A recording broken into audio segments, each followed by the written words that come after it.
Welcome to Huddle Up with Matthias Buettner.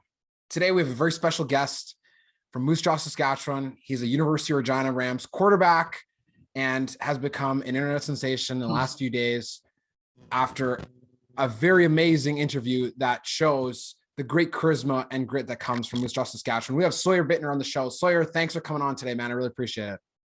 Yeah, thanks for having me on the show. Excited to be here. It's just been a whirlwind of the last few years for you with football, having been playing in the CJFL for the Regina Thunder in 2017, having gone to University of Ottawa to be on the GGs, 2019, and then 2020, there's no football. And now here you are back in Regina playing for the Rams, and you guys had a huge upset win against Calgary. Talk a little bit about what the last few years has been like in terms of your journey through football and how you relished with the position you're in today at Regina. Yeah, like we were just talking about your days back in CJFL, and I think about those times. Like I started playing for the Thunder back in 2015. So, I mean, that was 6 years ago. That's crazy. Like you said, my career has been a little bit more nomadic than I thought it was going to be. I started close to home with Regina and had some success playing in the CJFL with Regina Thunder and had a great time there. And then wanted to test myself. Went on to OUA and played with Ottawa, and we had a great first season there. And ended up getting hurt my next year. And then the pandemic hit, and honestly, I wasn't sure if I wanted to keep playing football. I just kind of figured, it might be time to go try something else. But if you can see anything from the interview on the weekend, I'm a pretty gritty guy, and I like to get out there and be tough and play football. So I don't know what else I do. So I figured another kick at the can, and the Regina Rams were. I was lucky enough for them to give me an opportunity. So it's been crazy. It's been a roller coaster, but it's been super fun. And I think that's even the bad times look back, they kind of preparing me for the moments ahead. And it's just been a crazy journey, but I wouldn't change a thing. So in the game against University of Calgary was where the internet fame took off after you scored a touchdown on a QB sneak down near the goal line. Now you have had quite a lot of success at high levels and have shifted into a different role with the Rams. Do you feel that the return to football has kind of nullified any of the whereabouts of, if I'm starting or if I'm back up or any of that? Yeah, that's a really good question. I was kind of talking about parents about that. A younger me would have been, obviously you want to be starting, be on the field. But when I came back as an older guy, I kind of knew we had a great Josh Donnelly, great quarterback. And I kind of know I'd have to kind of adjust my role a bit. And that's what I've done. Everywhere I've gone, I've tried to be a good team guy. And I've been a backup quarterback before, and I've ended up starting. And now I'm kind of holding for field goals and converts and doing the short yardage role and trying to do my best at that. And, I was lucky enough to score a touchdown against the #1 team in the country and then get a viral interview off it, which is pretty crazy. There's been tons of short yardage quarterbacks, but I don't think many of them have had any viral moments. So I guess I'm just got luck of the draw, I guess. But yeah, it's like you said, as you mature, I think as a person and a player, you learn to adjust. And after not being on the field for so long, I think I'm just happy to be out there and whatever role I can help the team with. So I'm sure the sentiment is carried across the league with a lot of people just being so excited that football is back, especially in Canada, because as you saw in 2020, there was maybe some teams or some leagues that canceled, but in America and NCAA, pretty much all across the board, they did whatever they could to adjust. Whereas in Canada, we got nothing. And now guys are coming back in the Canada West, as it usually is, though. Canada West is no predictable division by any means, but is even less predictable this year than I've ever seen in recent years, with you guys having the huge upset win, the close loss to Manitoba, and Manitoba beating Alberta, but then Alberta beating UBC.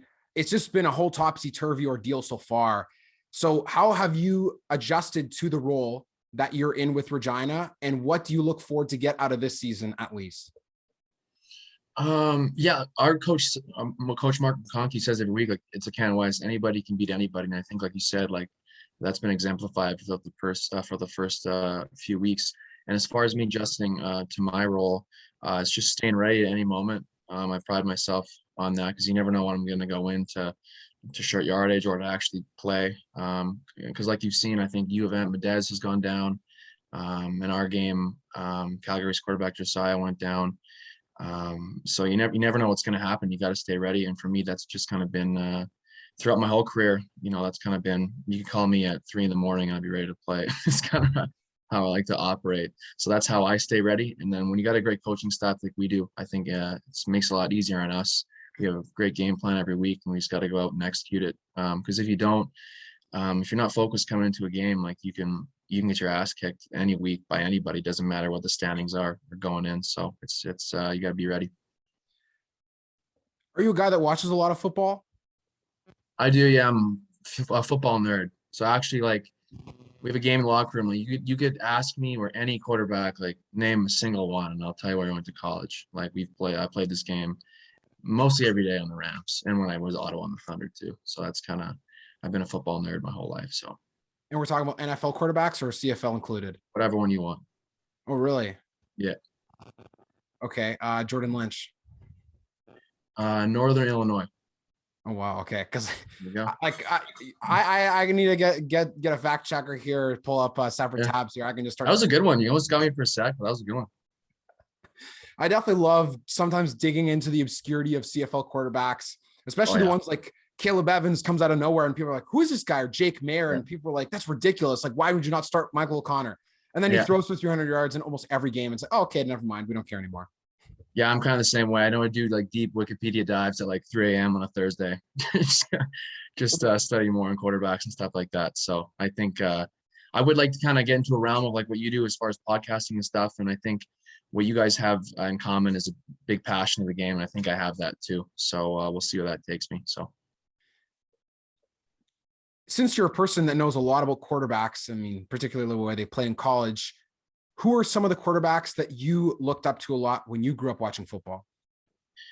Yeah, when I grew up, obviously the Riders are huge out here. So when I grew up, it was, and I remember Nealon Green was the first one I remember going to watch in person. He was a scrambler. And then Kerry Joseph, I remember I would have been in about grade 4 when he won our first Grey Cup I can remember watching, that the Riders had won, obviously, in 2007. So he was a big inspiration for me, and I got to meet him a few times. And then Darian Durant was obviously doing his thing when I was in high school. So I was actually at the 2013 Grey Cup too, and that was a pretty amazing thing to go with my dad, and for them to win it on home soil was awesome. And then NFL wise, Eli Manning was always my guy growing up. I got chirped for that quite a bit, just because I think now you've seen he's got a great personality, but went back in the day, he was kind of a boring dude who would kind of get hot every 4 years. But that's what I liked about him. I think you never know what you're kind of going to get from him, but when he got hot, he took over. So that was and then when I was in high school, I wanted to be Johnny Manziel. I'm pretty slow, but I think everybody did too. So those would be some of the guys I looked up to. So are you also then a Giants fan, or was Eli Manning more just like a personal thing? I was a Giants fan. Now that Eli's retired, I've kind of transitioned to being a Bengals fan. So I like Joe Burrow, and now the Bengals are actually doing pretty well this year. So it's good. So now I still cheer for the Giants, but once Eli left, I figured it was time to get a new team. So I think the Giants definitely have one of the biggest overexcitement and then over disappointment rates of any team that I've ever seen.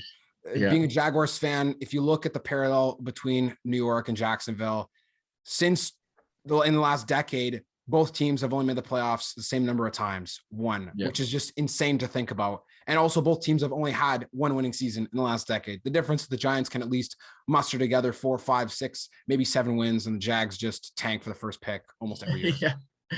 Yeah, I like watching the Jags back in the day when it was like Jack Del Rio, and I like David Garrard a lot. I thought he was pretty underrated. Like he started there for at least 5 to 6 years, so I thought he was kind of an underrated guy. And then obviously they had a couple of good years with Blake, but yeah, we'll see. Obviously, hopefully Trevor can get it going, but it's been a tough week for Urban, so I feel for you.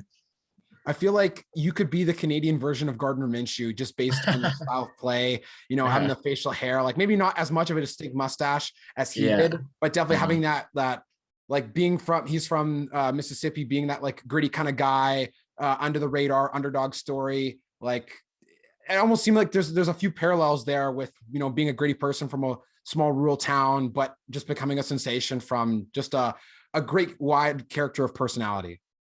Yeah, I have his Washington State jersey actually that I wear. So that's a big, I like Gardner Minshew a lot. Obviously he's got a really cool story. Kind of like mine, obviously on a much larger scale, but he blew up his last year at Washington State, but he had obviously had a roller coaster of a career at a number of different schools. And then made the most of his opportunity. So yeah, I've gotten that one, and then I've got a couple of the boys who called me Alex Moran a couple times too, from Blue Mountain State or whatever. I don't think I'm that wild, but those are funny, and I like to roll with those. So I take them as a sign of respect. So what makes people from Moose Jaw so gritty? Because the famous soundbite of, we're gritty from Moose Jaw. Yeah. There's, I mean, not all, like, besides Leroy and Leroy, now probably yourself, and then the prison museum. Those are like the top three famous landmarks in Moose Jaw. People from there. What makes people from the town so tough? I think you got to come and see it for yourself. That's what I tell people. It's a gritty place. I mean, a lot of us didn't grow up with air conditioning, or we didn't have fancy fridges with ice cube makers or whatever I like to say. So it's just a gritty place. That's all I could say. Like, we got like an old downtown. It's like, there's really nothing special about it, but the people are gritty, and that's basically all I can say. I think we got a good perspective on life, and we attack each day for the most part with grittiness, and that's what I wanted to exemplify when I play, and I was happy to get that across in the interview. Are you a guy that likes Trailer Park Boys by any chance? It's been a while since I watched it, but I did get into it a couple of years ago, so I have seen quite a few seasons. I must say, growing up as a kid, when I watched it in like junior high, I felt that the greatest thing about the show in terms of the value it gives you is appreciating the simple things in life. And I feel like there's a lot of commonalities between that and people from Moose Jaw, where there's an episode in season 5 when they buy the rocket from Zellers, and Bubbles is so excited that they buy the rocket. They're drinking water and like Coke or whatever their drinks out of all different containers. Bricky's drinking out of a cut in half bottle of PC Cola, and then Bubbles is drinking out of a dog dish, and Julian's drinking out of his like Canadian Club whiskey glass. And they're all just so happy that they bought this rocket after ripping off the mall cops at Zellers, and that to them was just like the greatest thing in the world. And it's like any average person would be like, well, I could probably muster up $100, play with it for a few hours, and then not care. So would you say that you could see a lot of similarities between the appreciating the simple things in life in Trailer Park Boys and just growing up in Moose Jaw? Absolutely, that's a great analogy. Yeah, that's awesome.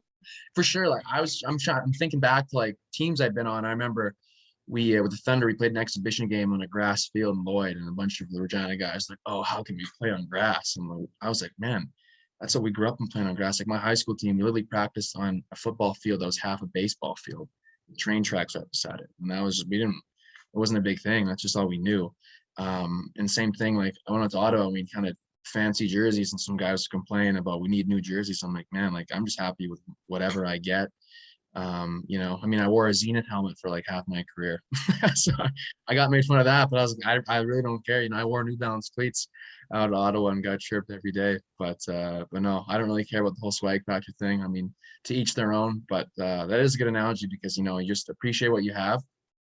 And I think it makes it that much easier for you to work for the next big thing. So I think that's something I try to do, and I think that's been instilled in me through my city. So, what are some of the things about Moose Jaw that you like the most in terms of what you would do on an average weekend, or with friends, or people came into town? Would you say, hey, let's go do this, or we'll shoot this? That's the thing. I was trying to boost Moose Jaw's tourism, but like, no shots of the city. There's stuff to do, but it's not really a spot you're gonna be like, oh yeah, let's take the whole family and drive across the country to go to Moose Jaw. Like, basically, I got a big backyard. Basically, just hanging out in the back with the boys is basically what I like to do. Not to sound like Trailer Park Boys again, but that's basically what we like to do on the weekends. Sit around with some country music and some good drinks, and maybe order some Domino's because it's cheap. And that's basically what we do around here, and we keep it simple. You a big Nickelback guy? Huge. I don't think I have my shirt. I actually have 2 shirts that I designed with Chad Kroger on the front of them. So, massive Nickelback fan. What top 5 Nickelback songs? What are they? One would be Photograph. Like I've stated before, that I think Photograph's the greatest song of all time. Rockstar would be up there too. Coca-Cola Roller Coaster is just one that you can bump at any time. Hero is a good one. And then Far Away is a great one for sure. But Photograph, I would say, is by far like probably my favorite song of all time. Really? Yeah, for sure. I honestly love Hero, just I guess with the connection to Spider-Man and seeing it as a kid. It's just super awesome. And I remember as a kid, like listening to Nickelback, it was just like a guilty pleasure band. Like people would always like make fun of Nickelback, but it's like they just get a lot of hate because it's popular to hate them, not because they're not talented or not because they're not good. And if they really suck that much, then they wouldn't be continuing to make music and continuing to make millions of dollars. So I always find that that's such a strange fascination amongst Canadian pop culture, as people just love bashing them. But why? Like, I completely agree. I don't get it. I think a lot of people are afraid to admit they like him. I'm just more open about it. Like, I'm not asking people to get Chad Kroger shirts made like I do, but when you put it on, just look around and see who's tapping their foot really, really quietly because they don't want to admit to it. But we know that they like Chad. Oh my goodness, that's just absolutely hilarious, I must say, because it's that unique thing about you that you just get to wear in your sleeve, and you're like, yeah, so what? And people make fun of you. They give it to you with both barrels all the time, whatever it is, and you're like, well, what do you like? Or what do you like that gets made fun of? Like, then why do you like it? Their success speaks for themselves. Millions of records sold. So, have you been a Nickelback fan ever since you were a little kid, or when did you really start to jump on that train? Yeah, I have been. I remember my dad took us to Hannah, Alberta, I think just to see, to be like, hey, this is where Nickelback's from. I remember being like 8th, and I couldn't really comprehend it. I remember he was so excited that we went to Hannah, Alberta to just to show us, like, this is where Nickelback's from. I literally remember him stopping and us going through the town. He was so pumped. So maybe since that day, being at their stomping grounds. And yeah, hopefully they've released some new music lately. Hopefully they release some new stuff, because I think the world's a better place when Nickelback's putting some music out. Have you been to any of their concerts before? No, they came to Regina, but I was in Ottawa for school, and all my boys back here sending me videos, and I was back in Ottawa crying because I missed out. But it's definitely on the bucket list. I got to get out to a show for sure. So now, during the days of being back in school and university, what are some of the things that keep you busy off the practice field and outside of games? What do you like to do in your spare time? I like to read. I finished Into the Wild, which is a really, really good book. I'd watched the movie, but I wanted to finish the book, so that was very good. And then other than that, just hanging out, doing schoolwork, hanging out with my friends on the weekend. We got a bye week right now, so I'm back in Moose Jaw, so just hanging out with the family and stuff at Thanksgiving. And then watching Squid Games right now, which is kind of taking over the world, and it's been pretty crazy. I'm only in episode 2, but it's getting pretty wild. So other than that, nothing special. Just just hanging out. With the fame that has been associated now with your interview related to Barstool and the podcast and being a football guy, how do you take this in now? Like, what are some of the things that you've done to just wrap your head around how quickly this has snowballed into something more than you could have imagined, just based off one 30-second soundbite? I think just not losing sight of, like, all the recognition is cool. And like, it's like a chance of fame or whatever. Just the clip will live on for as long as it wants to. I think our coach called it the greatest interview in Rams history, so hopefully it goes up in Hall of Famer like that. But just kind of what it's connected to. The game obviously was huge. I think it's the first time our team has beaten a number 1 ranked team and beaten Calgary a number of years. And then just getting to do cool stuff like talking to you, meeting some new people. And I mean, obviously getting on, Barstool Sports and Pardon My Take. I mean, I listen to that show, often. And, for them to, my buddy sent me a clip of them talking about me on the show. They butchered my name. They called me Sawyer Buettner, and they had no idea where Regina or Moose Jaw was from. Not that I expected them to, but no, just enjoying it for what it is. As you can tell, I don't take myself, too seriously. And I think that's kind of paid off because it's opened up some cool opportunities for me now, and got my 15 minutes of fame, and I was able to put Moose Jaw on the map. So it's been cool. Have you ever had a chance to meet Leroy and Leroy by any chance? No, people send me their TikToks all the time, but like I've never seen them out and about. I don't know when they do them, but no, they're obviously doing a thing. They're being quite successful. So, but no, I have not met them yet. Would that be maybe one of the other things to check off the Moose Jaw bucket list per se? It could be, although I don't know who those guys are. I don't know if they're from Moose Jaw or if they just kind of Moose Jaw shoot the videos. I hope they're from Moose Jaw. I mean, I don't want to have any beef with the Leroy and Leroy guys, but if they're just coming to town to make the name off their city, I wouldn't be okay. Off our city, I wouldn't be okay with that. But no, I'm sure they're good dudes. But I don't. Hopefully, get to meet them. We'll see if they're out and about. I'll say hello. I'm curious to know. You talk about knowing where every quarterback played in college, NFL, CFL. What got you so obsessed with that specific piece of information? Because I find that each person has their own reasons for being obsessed with one small piece of info that can seem very trivial. But what was it for you about knowing every quarterback's like alma mater that was just so fascinating? Yeah, since I was a kid, it wasn't so much about knowing, just kind of knowing more about their story, because like I've always been interested in like the stories of where they come from and what they've had to go through, and that's what I find the most interesting, because I think a lot of people just see a guy that showed, like you said, like Jake Mayer, like just shows up and starts right away, and they think, oh yeah, he's here, he's from UC Davis, and that's the story. But no, there's a lot more that goes into it, and like all those guys have gone through the ups and downs, and have found themselves starting in NFL or CFL or college, and they all have kind of unique stories, and that's what I find the most interesting. And that's always what I've been interested in, especially guys that don't make it in the NCAA coming out of high school. I've always found that to be interesting, of kind of why that happens, or the roads they've been on. Especially me, kind of going through my career, I can relate to a lot of the stuff. I mean, a lot of stuff you can't control, and I think the more you just kind of sit back and kind of go with the flow of things, the better it's gone for me. I know everyone can't say the same, but that's what I find the most interesting. The quarterback's journey is a very, very interesting one. And, if you're lucky, no one has it like this. It's always like this. Some guys stay at the same school. Some guys go to different schools. Some guys don't play for a certain reason. So all that I find very interesting, because I think it all tells a story about where they're going and where they've ended up. So. There's a lot of interesting stories of quarterbacks in the CFL this year, particularly with the number of injuries that have happened, contrary to most years. Some of the most interesting ones that come to mind for me would be, of course, Zach Collaros' journey through the CFL as a Winnipeg Blue Bomber fan, and being from Winnipeg and having followed the CFL for as long as he's been in the CFL is just crazy. Jake Mayer as well, Caleb Evans as well has had just Mr. Tuesday night. We'll see if he can repeat that again tonight on today's Wednesday as we're recording. So who knows what kind of bag of tricks Ottawa will have up their sleeve. But what do you think is the most interesting story for a CFL quarterback currently playing? I think McLeod Bethel-Thompson is a really interesting one. I was listening to a couple of interviews with him this offseason. I mean, he started at UCLA, had some success, and then was forced to transfer, and then he played on Arena, he played on I don't know how many NFL teams, like quite a few, and then found his way to the Argonauts, and I find his story pretty inspirational. And to me, the best word would be to describe him as just game. I just feel like I kind of pride myself too. You could call him at like 2 a.m. on a Thursday or Sunday, and he'd be like, yeah, I'll come play right now.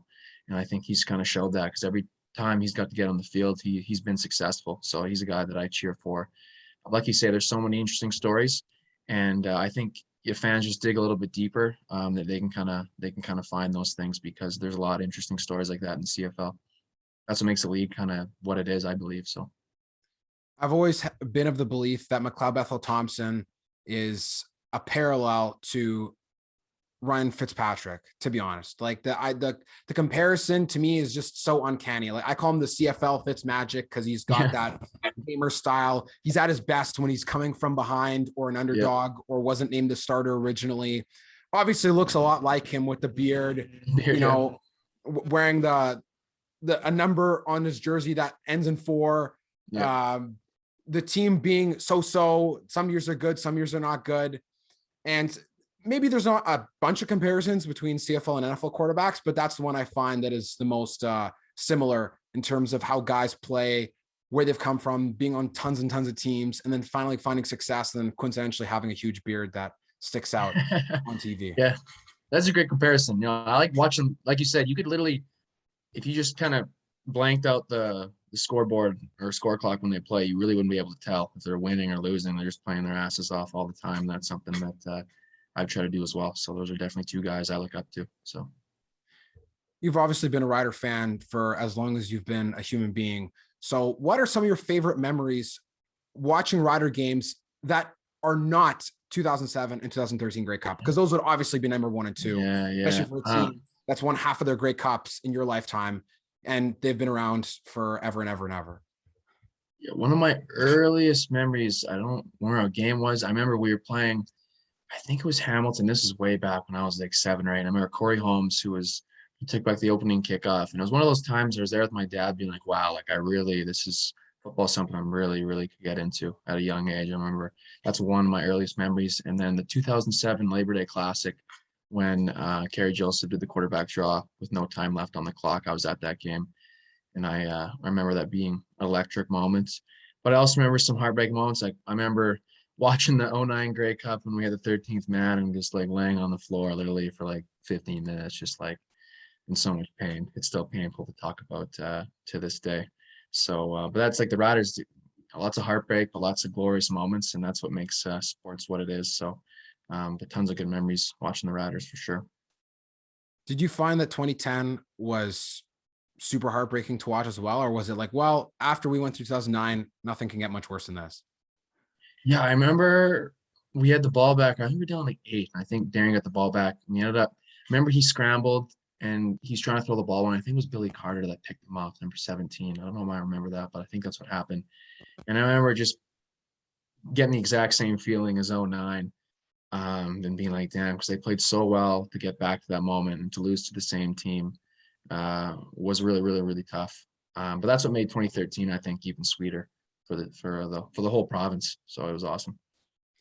You said you were at the 2013 game. What was that? What was that roller coaster? I mean, probably not even a roller coaster of emotions because Hamilton was not in the game by any stretch, maybe besides the first quarter. What did it feel like to see them win after not one, but two heartbreaking losses to the same team in the same province only a few years prior? Yeah, I remember not being that nervous today just because they were at home and they had played so well through that playoff run.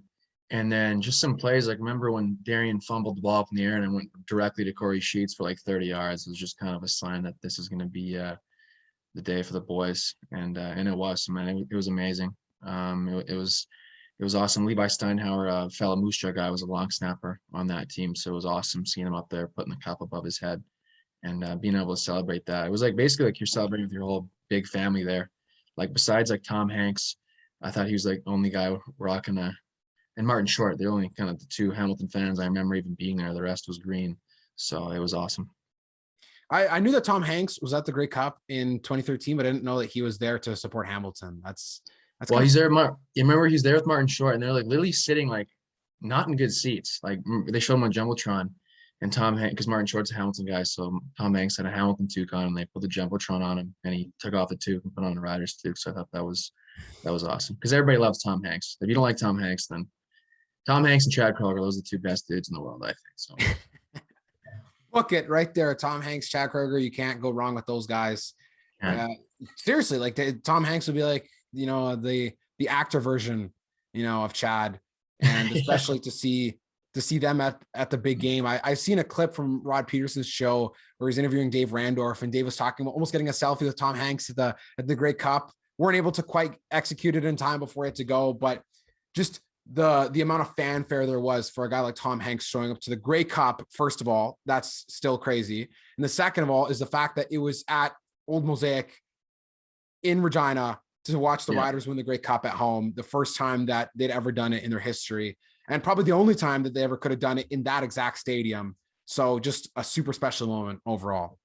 Oh, I remember seeing that. Look at my dad, like, what the hell is Tom Hanks doing in Regina? Something like that's Forrest Gump. So that was crazy, but it was cool. What are some of your favorite movies? Do you like watching sports movies, or are you a guy that likes watching comedy or action, or what's your kind of taste? I mean, we watch it all. Like, kind of a movie nerd. Actually, me and Colin buddies, we've been on a Jake Gyllenhaal run lately. We watched the new show, The Guilty, last night, which was good. Watched Nightcrawler the other night. But man, favorite movie, football movie. It's easy to say Friday Night Lights, but I like The Replacements with Keanu Reeves, probably the best, and Gene Hackman, and Varsity Blues. And then favorite movie, comedy. I have a lot. Like I can quote Superbad start to finish. Like I'm not like not even kidding. I've done it before. Like people can't watch it with me because I get too annoying. The Other Guys too is a classic, semi-pro. I could keep going on and on. I should probably stop, but yeah, that's a rabbit hole I could go down for sure. I feel like we might have to have an entire podcast based on quoting all those movies you just mentioned. You didn't even get to some of the other ones like 40-Year-Old Virgin or Step Brothers. Oh man, Forgetting Sarah Marshall. Like I remember in 2015, this is not even a joke. I could literally quote the entire transcript of all Step Brothers from beginning to end. There's people that would like challenge me on like Yeah. Brennan, you're 39 years old. I would not expect you to call him dad. Be like, no, it's 38 years old. I'm like, no, go back and watch it again. It's 39 exactly on the nose. Okay. Like this is the exact line. These are the words that are used. And Superbad, to me, that's my favorite comedy of all time, hands down. I love quoting like crazy. I was literally thinking about it in the shower earlier before I was recording this. I was like, oh man, I remember the scene like $7. What are you? Like, this isn't even enough for a 6-year-old. It's all like half, man. Yeah. I know. Yeah, it's awesome. I think when he's buying Jules, when he's asking her what kind of alcohol she wants, oh my God, I probably can't say one, but that's so funny. So it sounds like you got to come to Moose Jaw, because that's basically what we do. We rewatch the best movies out here in Quantum. That's go back to your question. That's what you can do in Moose Jaw. Stop by my house if you want to. We can watch Superbad to anybody out there. Yeah, I mean, honestly, that's like there doesn't have to be super fancy things for it to be an enjoyable time, because my friends and I went to the Labor Day Classic this year and we had an amazing time. I mean, outside the game too, obviously watching the Bombers win, like in a super rare environment is great. But then we rented like one of the nicest Airbnbs in the entire, like in what seemed like the entire city, and just sat around, like watched movies and like made food. It was just super fun. And I was like, we didn't do anything crazy. We didn't go to like Canada's Wonderland. We didn't see like the Eiffel Tower. But it was just still so fun, because when you're with good people, I feel like that's what also makes Saskatchewan enjoyable. Is like if you just go there by yourself just to figure it out, like unless you just are friendly enough to meet people, it's not gonna be a fun time. But if you go there with friends or meet people there and just have a good time, then you don't need to have a crazy amount of amenities just to be able to enjoy yourself. So that's what Moose Jaw, like that's what it sounds like the town really embodies. Absolutely. Sound like a tour guide here. I've definitely spent my fair share of time across Canadian cities in Western Canada, thanks to playing football in many different places: Regina, Saskatoon, Edmonton, Calgary, Lethbridge, Medicine Hat, Red Deer, all over BC. And I always found Saskatchewan was a very like humble place, as people describe it, but a very warm and welcoming place. I mean, mind you, unless you're a Bomber fan or it's the Grey Cup or something like that, or Labor Day Classic, maybe not always the friendliest, or maybe sometimes they let their anger get the best of them if the ref calls a dumb roughing the kicker and had to challenge. That was like, I was a little scared there. I was like, whoa, man. Like, yeah, me too. I think I burned the place down there. I was at that game as well. It got a little dicey. But no, like I obviously grew up a huge Riders fan. And then 2019, when I was in Ottawa, I was able to be a part of the Canadian internship quarterback program. So I actually got to go to training camp with the Bombers. And man, I was blown away about of how well they treated me. Because I didn't have to, like, I was just there to practice for 2 weeks, but they gave me as many reps as they could give me. Buck Pierce was a quarterback coach, tremendous guy, tremendous coach. Paul Appelese treated me outstanding. Mike O'Shea was an amazing head coach. And then just a great quarterback room. Like Chris Strebler was there, Matt Nichols, and then Sean McGuire was there as well. And man, I cannot say enough good things about how they treated me. Like when I left, I remember telling my dad this team was going to be really, really special. And they ended up winning the Grey Cup. So I didn't get a ring, which is too bad. I tell people Moose Jaw got a ring. I was like, yeah, in 10 years, I'll tell them I started in the game. They won't even know the difference. But no, so I'm kind of a half Bombers, half Riders fan now. So, well, there's always more Winnipeg fans welcome to join the club, no matter where you're from. They literally have the Saskatchewan flag printed from the Bomber store, so you're more than welcome to get one, shipped to Moose Jaw. I'm sure that Bomber fans would love to see you repping it outside in your backyard. Got lots of space, just as long as it's too far away from people to throw projectiles at it. Yeah, exactly. So are you a guy that also knows a lot about like pretty obscure trivia with CFL or maybe with the Riders? Yeah, probably. Yeah, NFL too. Like quarterback wise, good chance. Yeah, I give my best shot for sure. Okay. I remember hearing the name a few times, I think, and I'm not sure if it was on Rod's show or if it was when we were driving to and from the Grey Cup and listening to the Green Zone. Who is the quarterback that started the one Labor Day Classic? Who was like a third stringer? I think it was maybe like 05 or 03 or something like that. It wasn't 2004 because the Bombers won that one, but Rocky Butler probably. Yes, yes, that's exactly what I'm thinking of. I think I saw it on actually the 3 Down Nation posted an article about it. Rocky Butler, just the one hit wonder, like the greatest one hit wonder in the 21st century for Saskatchewan Roughriders. Do you have memories of watching that game, or like what is your perspective on remembering? He went to Hofstra. I know that. I'm the only guy that would know that in the world, but I remember he was kind of guy that would kind of go in and some mop-up duty stuff. And then, I think he had that one game and he just blew up and he won it. And then he was on the team for quite a few years. I mean, if you look back on those years, the Riders, like for time there, I mean, Kevin Glenn was on the roster, Rocky Butler was on the roster, Nealon Green, Henry Burris, Marcus Crandall, like all those guys were kind of around the same time. So it's pretty crazy group of quarterbacks there. And that's the interesting thing. If you look back in the Riders' history, some guys play well for one games. Some guys, I remember like Tino Sinceri started a few games and fell off. Brett Smith, like that's the kind of stuff I look back and those names all tell a story, which is interesting to me. That's a throwback Thursday right there. I was going to say, I remember in 2014 and 15, I was playing out with the Raiders, and there's still a lot of people from Saskatchewan who are on the team or coaches, and they love making fun of me because the Bombers were also not good. But then I remember like Tino Sinceri starting and Brett Smith, and they were like, they started 0-9. And of course, death taxes and the Riders winning on Labor Day. Yeah, Labor Day. I guess besides this year. Yeah. Like, I was like, they're 0-9. I was like, I still feel like the Bombers are going to lose today. Even though the Riders are 0-9, I still feel like they're going to lose. And of course, who else was starting on the Bombers? None other than Brian Braum, who, Brian Braum, Louisville guy. Hop, skip, and a jump on the swing passes there. Unfortunately, I remember at one point in time, Mel Kiper being like, Brian Braum is going to overthrow Aaron Rodgers. I remember that. Yeah. Whoa, let's time out here. But again, that's just hindsight's 2020. Maybe back in the day, it was logical. But again, like just pure pocket passers that are tall, don't have a ton of success in the Canadian Football League. And that's there's proof in the pudding right there on that one. You talk about those guys with the Riders, we could go down a list. The revolving door of quarterbacks to start for the Bombers. They could almost have like their own Cleveland Browns type quarterback jersey in the window of the department store when they had Max Hall, Joey Elliott, Justin Goltz, Alex Brink, Stephen Giles too. Stephen Giles. Right there, an endless. It seemed endless, to be honest. Like Stefan LaForce, Michael Bishop, Stephen Giles. The list goes on. Like from when I was a kid, the first year I remember knowing anything about the Bombers was 07, when they lost the Grey Cup, and then after that, it just the 08 they lost the East semifinal. That game was like extremely freezing, I remember.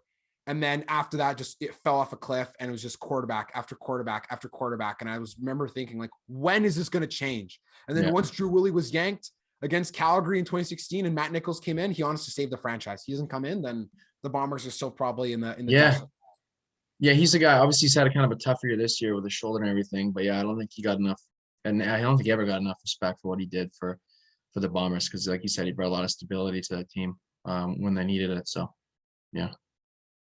Even someone like Cody Fajardo, like he, had to come in, and no one expected anything of him. And now, he was MLP candidate for the Western Division last year, and the expectations are raising. So it's not something that Saskatchewan fans have been used to for a little bit of time. I mean, obviously Kerry Joseph and Darian Durant were both excellent, but there was a bit of a lull for Saskatchewan quarterbacks there for a little bit of time too in between. Yeah, for sure. When you put them side by side, who would you take in their prime, Darian Durant or Kerry Joseph?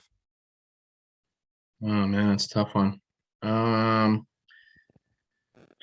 say Darian. I think that's a really tough one. I feel like Kerry Joseph was just hitting his stride, and then whatever happened, who knows what went on with that. But when he got traded to Toronto, that was really after winning a Grey Cup. So I feel like he got traded to a tough situation where, Darian had to work his way up, but then had more sustained success. I'd probably go with Darian Durant. But that is a tough one. Two very good players. So, Sawyer, we're getting towards the end of our time in today's episode. So I want to ask you some even more fun wrap-up questions before we part for today. Absolutely. Okay. What is your favorite Super Bowl that you've seen in your life? And what is your least favorite Super Bowl that you've seen in your life? Favorite one would be Nick Foles' Eagles when they beat the Patriots, because everybody was just throwing up and down the field. Least favorite would be there's been a couple of duds. Probably Rams and Patriots. I've had a couple of buddies that say they like defensive football. I mean, fair enough to them, but I kind of fell asleep during the third quarter. So yeah, that game I also found was super boring. Like I honestly found the Seahawks Denver game way more exciting than that one. I mean, people were like, "Oh, it was a blowout, so it sucked." I'm like, well, a team that had never won before won, which is always exciting, no matter in what way it happens. Also, I'd have to go with Eli's second Super Bowl when they beat the Patriots, just throw it on the sideline to Mario Manningham. I don't think gets enough respect. I think that was like one of the top 3 throws in NFL history. I think so. It's you'd rate it better than the throw to David Tyree. I would, just because it wasn't like a prayer. It was like put that precisely, just where it had to be. So that's why I think it's both are great, but I would go with the Mario Manningham one. Favorite NFL commentator and favorite CFL commentator? NFL commentator. Now that Gus Johnson is doing more games, I'd have to say, like, I love Gus. I think he's the man. Him and Akeem Talib have been amazing. I like Troy Aikman. Joe Buck gets a lot of heat. I don't mind Joe Buck. I'm a pretty positive guy, so I don't really dislike any of them really. But I would probably have to go Gus Johnson now that he's doing NFL. And CFL, I'd have to go Glenn Suter's just been around for so long. I'd probably have to go with him. I don't think Cuthbert's not doing CFL anymore, is he? I don't think. No. Eh? Yeah, No. I would say him, but he's not doing it anymore. But he's probably one of the, growing up, like he's the voice of the CFL to me would be Chris Cuthbert. Oh, 100%. Like growing up, like I didn't know the names until later on, but when I heard his voice, I'm like, yeah, I'm watching a CFL game. When I heard anything else, I'm like, am I watching a CFL game? Yeah. Interesting fact, actually, I was doing some research on old Grey Cups, like back to the 90s. And so the BC Lions played the Baltimore Stallions in the 94 Grey Cup at BC Place in Vancouver. And because that game was during the season when there was American teams, they showed the game on ESPN1 back in the day because there was the American affiliation with the CFL. The commentators for that game, the 94 Grey Cup, when the Lions won in a game-winning field goal from Louis Pasaglia, were Gus Johnson and Mike Mayock. And when that's crazy. When I was watching the highlights, I'm like, what? Is that Gus Johnson? And he was like, you wouldn't even recognize him because he was so boring. Louis Pasaglia, really? Game-winning field goal for the Grey Cup, basically a battle, between North and South. There was everything on the line. If the Canadian team lost, then that could have been the end of the ratio as we know it.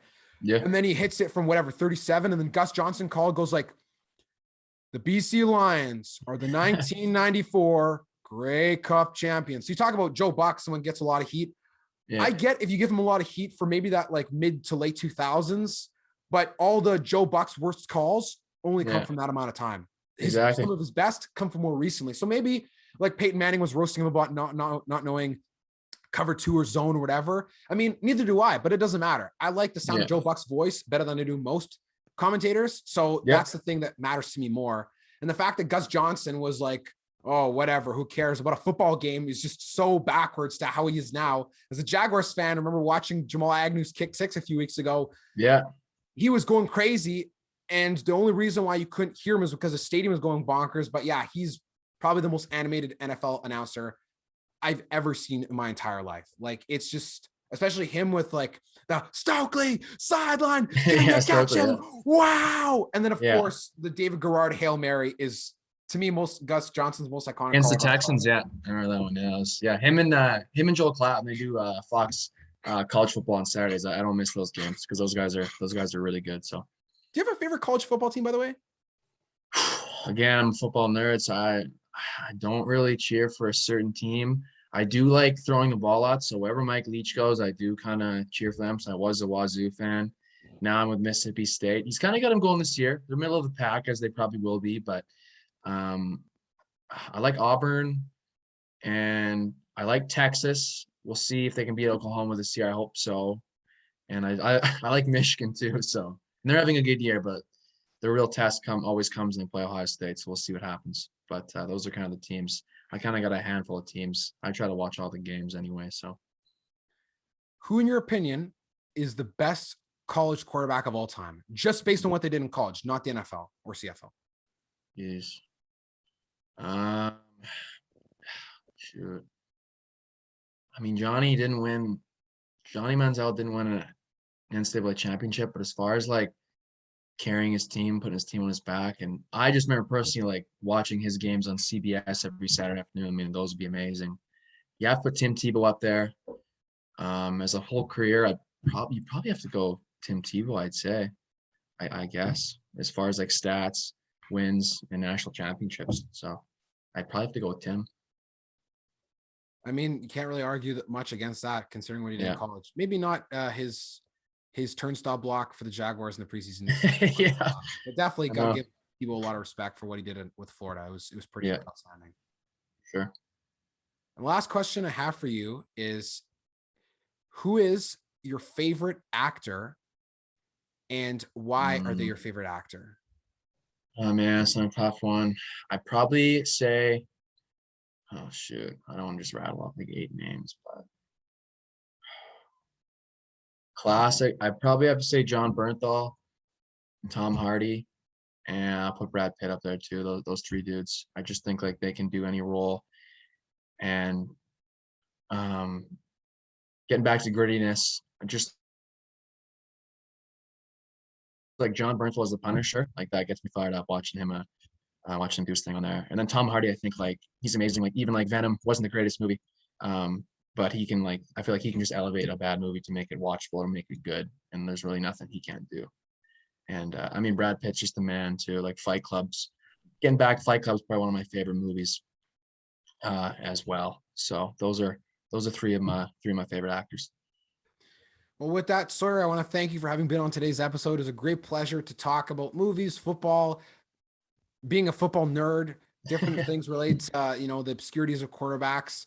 And I think just a general theme of understanding people's stories. And now that you've had a moment to shine and put Moose Jaw on the map a little bit more, getting to know your story, I think is a great thing. And I think that it's an important lesson for people to understand when they're watching football, not just as a fan, but as a person that is trying to understand more behind the face mask. I think that's a great thing a great perspective that you really have. So I want to acknowledge you for that and thank you for having me on today's episode. Is super awesome, man. Well, thanks for having me. Like I said, you've had some big names on your show, and I'm one of the smaller ones, but it's important for venues like this for people to explain the backstory, like you said, because there's a lot of people there that care, and I implore more fans to go beyond face value what you see in the field and do your own research, like guys like me and you do. So keep doing your thing, and I appreciate you having me on the show. And thank you for listening to today's episode with University of Regina Rams quarterback Sawyer Buettner.